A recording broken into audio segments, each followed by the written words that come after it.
男人本是收钱办事的冷血间谍，任务是让这个女政客身败名裂，可他却在一次次致命的靠近中对目标产生了不该有的情愫。女人问他，如果今天只是平凡的一天，我们只是平凡的男女，你会是谁？又为何会来到我的身边？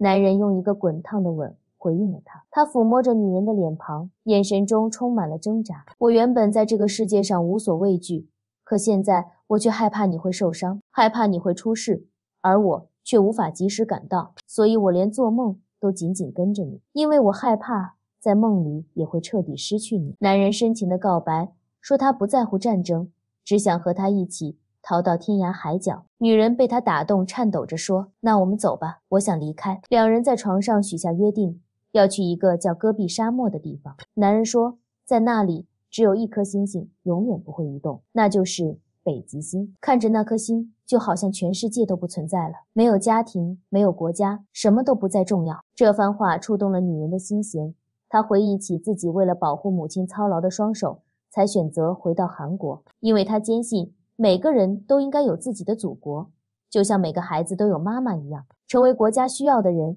就是他想拼命阻止这场战争的原因。然而他们不知道的是，一场针对两人的巨大阴谋早已悄然拉开序幕。就在此时，北韩突然公布了一艘名为罗密欧级的潜艇，美国军方高层瞬间炸开了锅，因为这艘潜艇的设计极其诡异，完全不具备任何实战功能。与此同时，一架美国侦察机被击落，北韩女发言人公然向全世界叫嚣，宣称自己是拥核国家。美国总统陷入了两难，他的幕僚警告他不能为了一艘奇怪的潜艇开战，但总统却认为这是一场民主与暴政的对决，如果现在退缩，就是将未来拱手相让。就在这时，他拨通了韩国女总统的电话，语气冰冷地提出一个要求。 Former ambassador,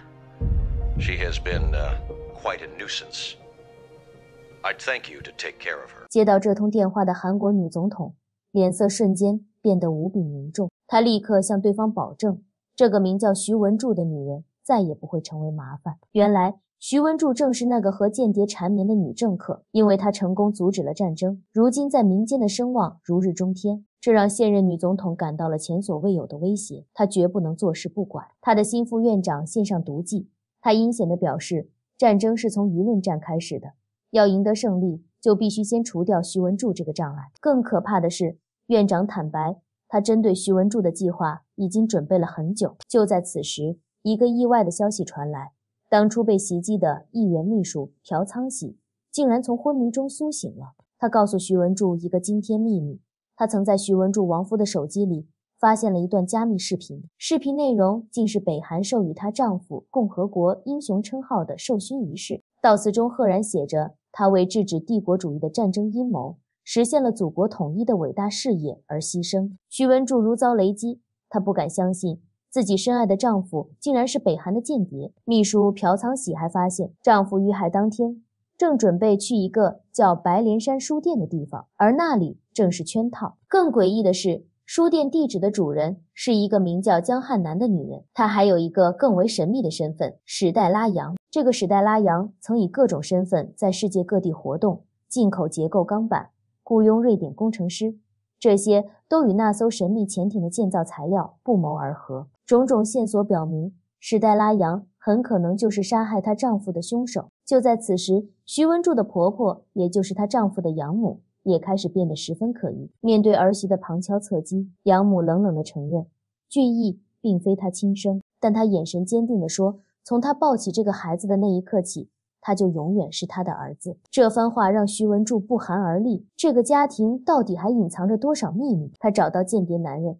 将所有的疑惑和盘托出。她丈夫为何会变成间谍？那艘潜艇到底是什么？她眼神决绝地表示，如果成为间谍是找出真相的唯一办法，那么她也在所不惜。男人看着她决绝的脸，心疼地劝她离开这个巨大的漩涡，因为再陷进去只有死路一条。话音未落，徐文柱的手机突然响起，助手美智惊恐地告诉他，他和间谍男人的亲密照片已经被媒体曝光，新闻标题极尽羞辱之词：南韩总统候选人与英俊的北韩保镖在做什么？原来这一切都是现任女总统的阴谋，她就是要让徐文柱身败名裂。她得意地看着电脑上的舆论报告，享受着胜利的快感。另一边，陷入绝境的徐文柱找到男人，他没有指责，只是平静地说，他不后悔昨晚发生的一切。男人再也无法抑制内心的情感，他紧紧抱住女人，说要立刻带她走，今晚就有船起航。然而，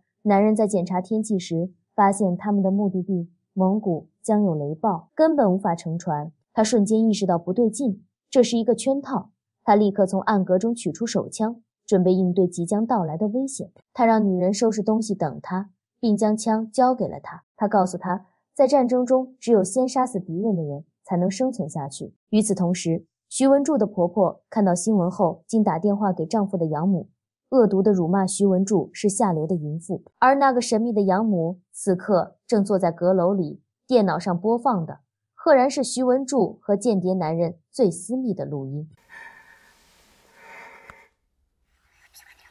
原来他才是幕后真正的操盘手。他找到技术人员，拿到了一个更先进的窃听器，可以永久使用并自动备份到云端。就在此时，男人找到了泄露信息的源头，他闯入浴室和对方殊死搏斗。他愤怒地质问对方怎么会知道他要去蒙古的计划，可还没等他问出答案，一群特工破门而入，黑洞洞的枪口对准了他。领头的男人冷笑着告诉他，因为雇佣他的人正是北韩高官金万象，并通过澳门的一家公司向他支付了酬劳，而这家公司的所有财务交易都由金万香亲自批准。也就是说，他从头到尾都只是一枚棋子，真正的任务就是让徐文柱爱上他，然后身败名裂。特工头子拿出一块手帕，告诉男人他远在北韩的祖母已经被他们控制，并揭露了最终的计划，他们会伪造男人叛逃北韩的假象，而在船上与他同行的徐文柱